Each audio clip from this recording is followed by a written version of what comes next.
はい、リーデルのピノグラスでここではい待合室で飲めるという、はいもうそんなとこ多分日本でここしかないですよね。そうですね、うんはい、そこで余市の畑のですね、いわゆるワインブドウ畑のボランティア募集の情報を流すんですよね。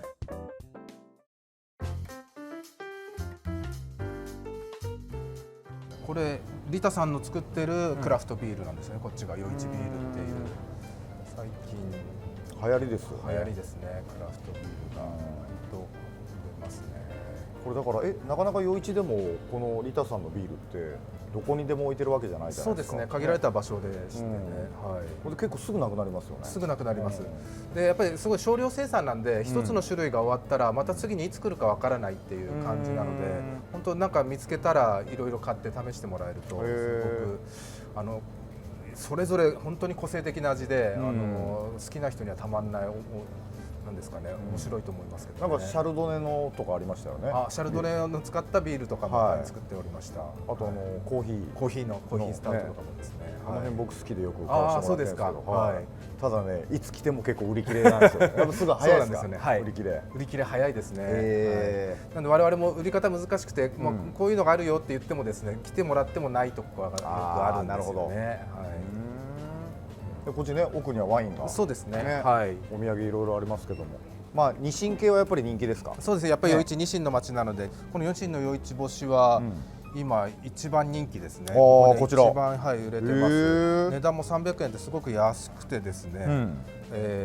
なんでしょう、ふるさと納税の返礼品でも出してるんですけども。そうなんですか。ぶっちぎりナンバーワンです。こちら。はい。こうエルラプラザのおすすめっていうね記事も載ってますし。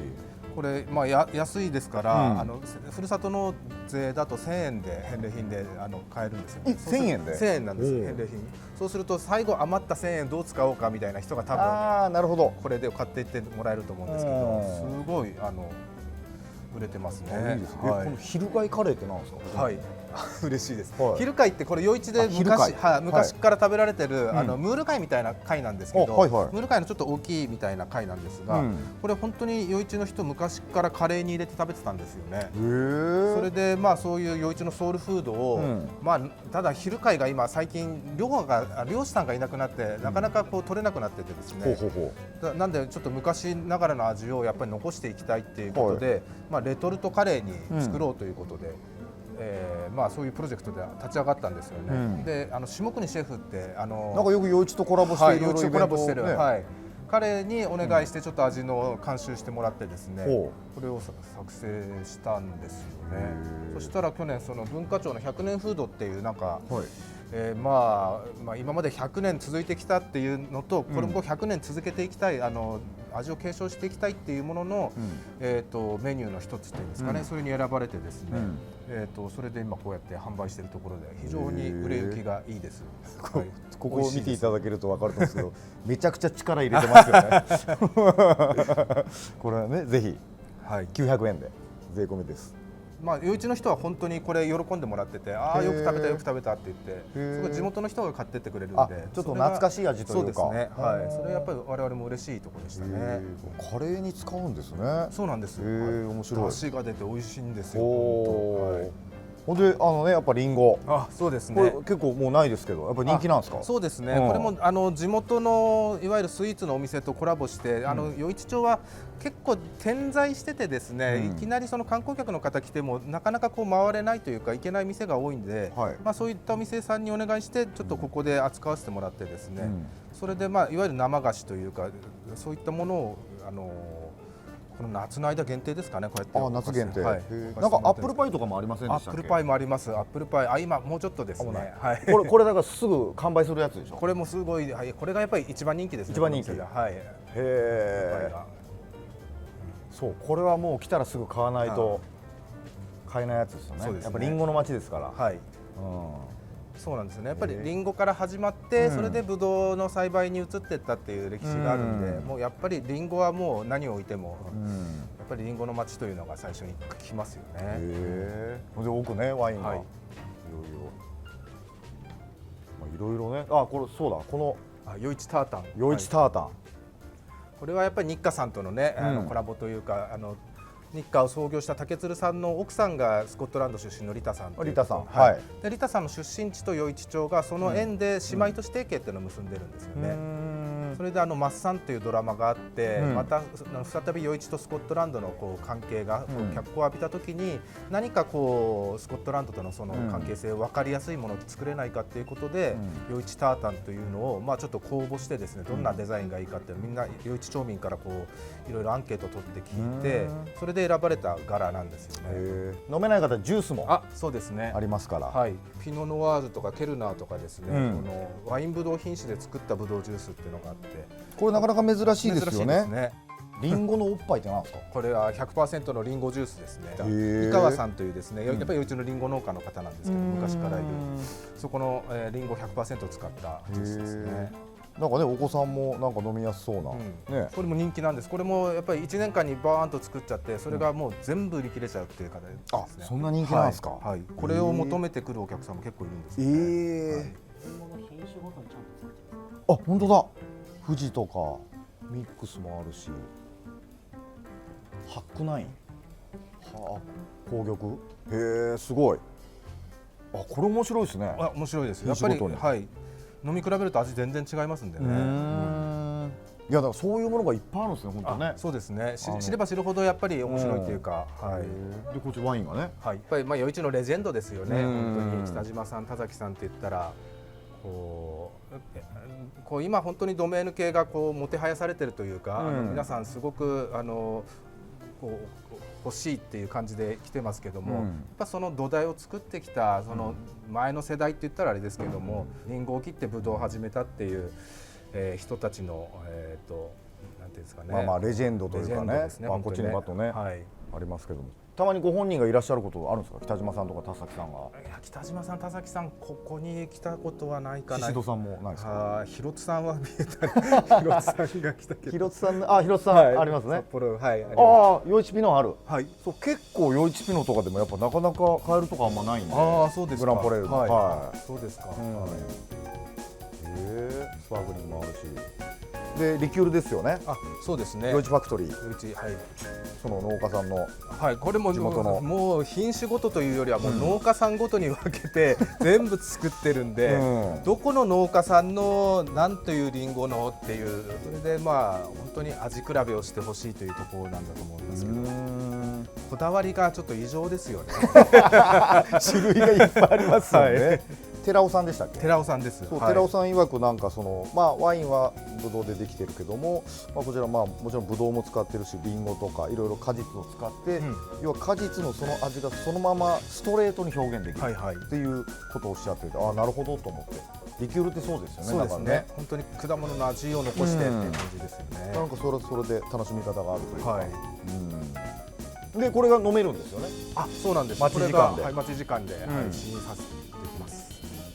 こちらで駅の待ち時間で飲めるという、300円と500円のやつがあるという、で500円のワインはグラスがピノディーデルのピノグラスで飲めるということで、ディーデルのピノグラスでここで待合室で飲めるという、そんなとこ多分日本でここしかないですよね。そうですね。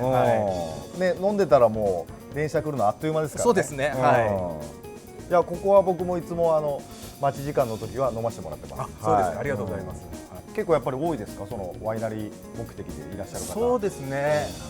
イコールワインのイメージだいぶ増えてきたのかなと。このマップ見たらもうシュッと固まってね、ワイナリーが増えましたんでね。固まってますよね。こういっぱい畑があって、収穫ボランティアとかも募集されたりしてるんですよね。そうなんです。はい。でそれぞれの畑の人たちが独自で募集して、それで集まるところもたくさんあるんですけども、それでもうちの仕組みといいですかね、チアーズという LINE の公式アカウントを持ってて、そこで余市の畑のですね、いわゆるワインブドウ畑のボランティア募集の情報を流すんですよね。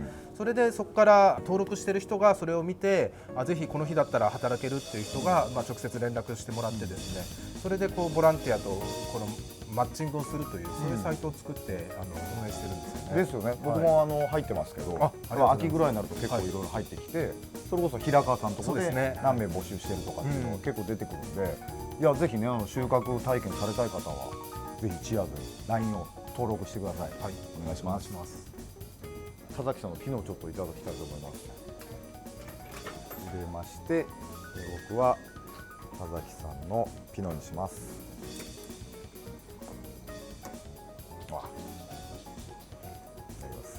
ここに座って、はい、ああいい香り。いや贅沢っすよね本当ね。イーデルのピノグラスで。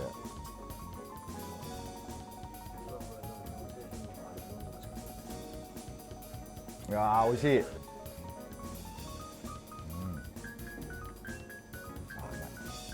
余市のピノはやっぱ美味しいですね。田崎さんの顔がこの辺で出てます。なんか田崎さんの思いとかもね、なんかこの前ちょっと聞いたりとかして。そうですか。ね、なんか熱い思いというか、その昔は本当にね、若い頃みんなにバカにされたっておっしゃってて、リンゴの木を切って何やってんだみたいな。そこから7人で頑張って。アップルパイがこんなに、焼きたて。おお。これ時間になったら来るんですか？今上で焼いてるんですよね。上で焼いてるんですか？焼き上がったらここに持ってくる。大人気ですからね。このアップルパイは焼きたて本当美味しいですね。すみません、ありがとうございます。いただきます。はい。けど本当余市のピノってこの余市のピノの何ですか個性っていうのはこうどんどんなんか良くなってきたっていうイメージがありますよね。もうだって長い間ねずっと。そうですね。はい。やっぱり気候よく気候が暖かくなってやっぱりピノによく適してきたみたいな言い方もされますけども、これがもしかすると本当にこう一つ余市の個性としてなんていうんですかねブランドが立ち上がっていくっていうのはいいだろうな、いい話だなと思ってるんですよね。でこれちょっと僕最近思ってるのが、ピノにもちょっとそのニュアンスあるかなと思うんですけど、ケルナーとか特に白ワインによく出てるなと思うのが、余市のワインってちょっとリンゴのニュアンスないですか？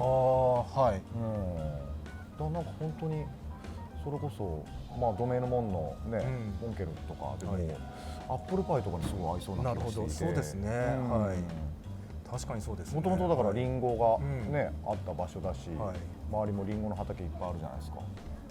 そのアップルパイと余市のワイン、白とかって結構合うなと。それはぜひいろいろ試してみてですね、合うワインを見つけていただきたいなと思いますね。熱々でリンゴたっぷりですね。もう地元余市のリンゴで、これはもうワインを。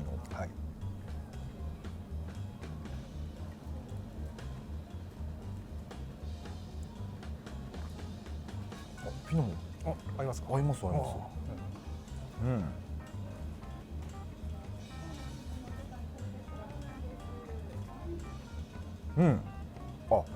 アップルパイとピノも結構いけますね。そうですか。美味しい。ぜひ皆さんもここ来てこの食べ方してもらいたいな。ぜひねこのワインも売ってますし、ワインも飲めますし、アップルパイも食べれます。でアップルパイも買ってここで食べれるんですね。そうですね。はい。待ってる間にここで時間過ごせますので、ぜひ皆さんエルラプラザへどうぞ来てください。お願いします。